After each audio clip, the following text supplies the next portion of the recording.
செய்திகள். கமேனியை கொல்ல கடந்த ஆண்டு முடிவு செய்தோம். இஸ்ரேல் பாதுகாப்பு மந்திரி தகவல்.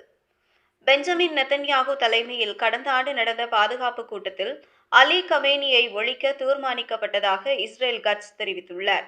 இஸ்ரேல் எடுத்த இந்த முடிவு யுனைடெட் ஸ்டேட்ஸ் உடனும் பகிரப்பட்டதாக கூறப்படுகிறது. இதற்கிடையில் ஈரான் மீது அமெரிக்கா இஸ்ரேல் நடத்தும் தாக்குதல்களில் பலி எண்ணிக்கை 2000-ஐ கடந்ததாக தகவல்கள் வெளியாகியுள்ளன. உயர்மட்ட ராணுவ அதிகாரிகள் உட்பட பலர் உயிரிழந்துள்ளதாக கூறப்படுகிறது. இந்த மோதல் மத்திய கிழக்கில் பதற்றத்தை மேலும் அதிகரித்து உலக அரசியல் கவனத்தை ஈர்த்துள்ளது. கர்நாடக பட்ஜெட்டில் மேகதாது திட்டம் மீண்டும் முன்னேற்றம். 16 வயதுக்கு சமூக ஊடக தடை அறிவிப்பு. சித்தராமையா தலைமையிலான கர்நாடக அரசு 2026-27 பட்ஜெட்டில் பல முக்கிய அறிவிப்புகளை வெளியிட்டுள்ளது. குறிப்பாக மேகதாது டேம் ப்ராஜெக்ட் திட்டத்திற்கான திருத்தப்பட்ட விரிவான திட்ட அறிக்கை விரைவில் தயாரித்து மத்திய அரசிடம் ஒப்புதலுக்காக சமர்ப்பிக்கப்படும் என அறிவிக்கப்பட்டுள்ளது. மேலும் அதிகரித்து வரும் மொபைல் பயன்பாட்டால் ஏற்படும் பிரச்சினைகளை கட்டுப்படுத்த 16 வயதுக்குட்பட்ட குழந்தைகள் சமூக ஊடகங்களை பயன்படுத்துவதற்கு தடை விதிக்கப்படும் எனவும் கூறப்பட்டுள்ளது. அதே நேரத்தில் விவசாயம், செயற்கை நுண்ணறிவு மற்றும் வேலைவாய்ப்பு வளர்ச்சிக்கான பல திட்டங்களும் பட்ஜெட்டில் அறிவிக்கப்பட்டுள்ளன.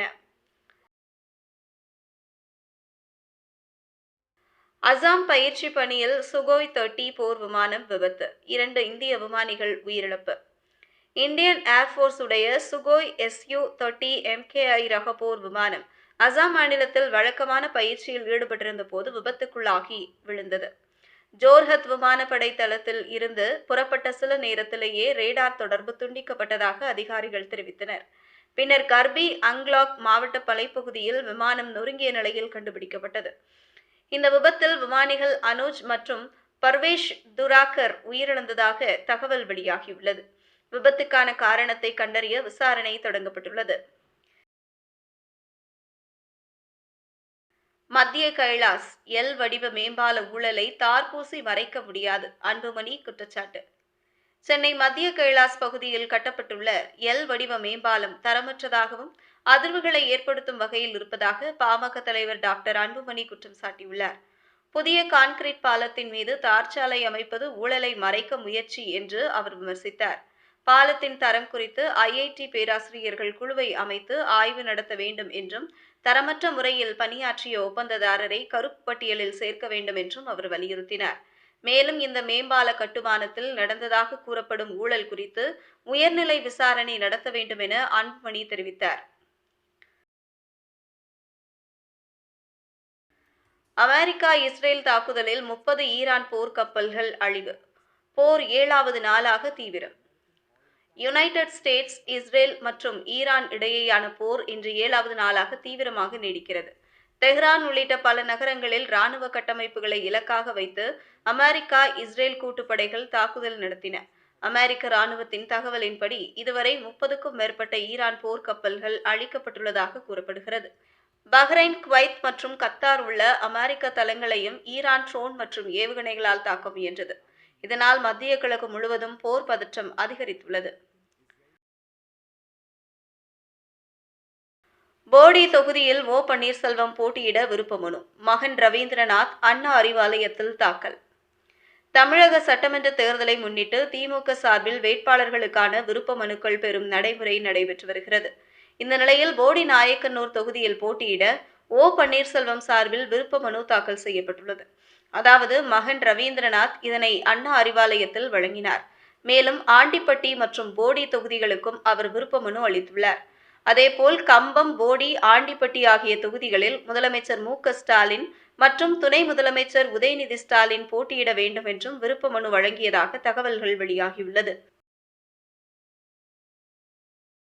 172 தொகுதிகளில் உதயசூரியன் சின்னத்தில் திமுக களம். கூட்டணி கட்சிகளுக்கு விரைவில் பங்கீடு. தமிழக சட்டமன்ற தேர்தலை முன்னிட்டு திமுக கூட்டணியில் தொகுதி பங்கீடு பேச்சுவார்த்தை இறுதிக்கட்டத்தை எட்டியுள்ளது. இந்த கூட்டணியில் காங்கிரஸ், தேமுதிக, விடுதலை சிறுத்தைகள், கம்யூனிஸ்ட் கட்சிகள் உள்ளிட்ட 21 கட்சிகள் இடம்பெற்றுள்ளன. தகவல்களின்படி திமுக 172 தொகுதிகளில் உதயசூரியன் சின்னத்தில் போட்டியிட திட்டமிட்டுள்ளது. காங்கிரசுக்கு 28 தொகுதிகள், தேமுதிகவுக்கு சுமார் 10 தொகுதிகள், விடுதலை சிறுத்தைகள் கட்சிக்கு 8 தொகுதிகள் ஒதுக்கப்படலாம் என கூறப்படுகிறது. மேலும் சில கூட்டணி கட்சிகள் தங்கள் சொந்த சின்னங்களில் போட்டியிடவும் வாய்ப்புள்ளது. விரைவில் அதிகாரப்பூர்வ அறிவிப்பு வெளியாகும் என அரசியல் வட்டாரங்கள் தெரிவிக்கின்றன. கோவையில் பயங்கரம். கை கால்கள் கட்டி டாக்டரின் தாயார் கொலை, நகைகள் கொள்ளை.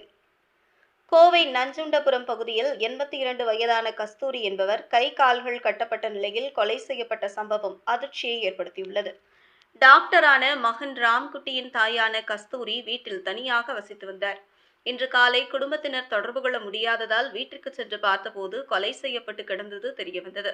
வீட்டில் இருந்த நகைகளும் கொள்ளையடிக்கப்பட்டுள்ளதாக போலீசார் தெரிவித்துள்ளனர். சம்பவத்திற்கு பிறகு வேலைக்கார பெண் காணாமல் போனதால் அவர் மீது சந்தேகம் ஏற்பட்டுள்ளது.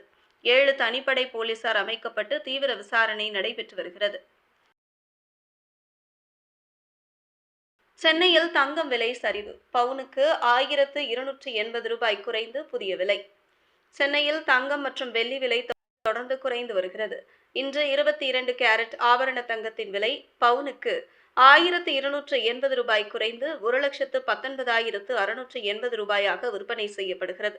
கிராமுக்கு 160 ரூபாய் குறைந்து 14,960 ரூபாய் என்ற அளவுக்கு தங்கம் விலை குறைந்துள்ளது.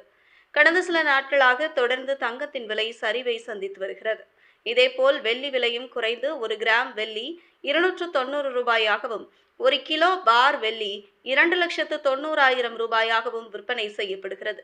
இந்த விலை குறைவு நகை வாங்க விரும்புவோருக்கு சற்று நிம்மதியை அளித்துள்ளது. T20 உலகக்கோப்பை இறுதிப் போட்டி.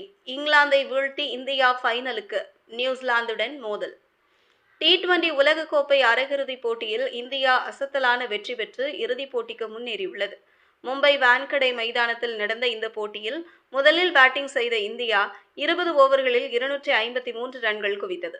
சஞ்சு சாம்சன் 89 ரன்கள் அடித்து அணிக்கு வலுவான அடித்தளத்தை அமைத்தார். பின்னர் 254 ரன்கள் இலக்குடன் களமிறங்கிய இங்கிலாந்து அணி கடுமையாக போராடினாலும் 246 ரன்கள் மட்டுமே எடுத்து 7 ரன்கள் வித்தியாசத்தில் தோல்வியடைந்தது. இதன் மூலம் இந்தியா இறுதிப் போட்டிக்கு முன்னேறி அகமதாபாத்தில் நடைபெறும் ஃபைனலில் நியூசிலாந்தை எதிர்கொள்ள உள்ளது.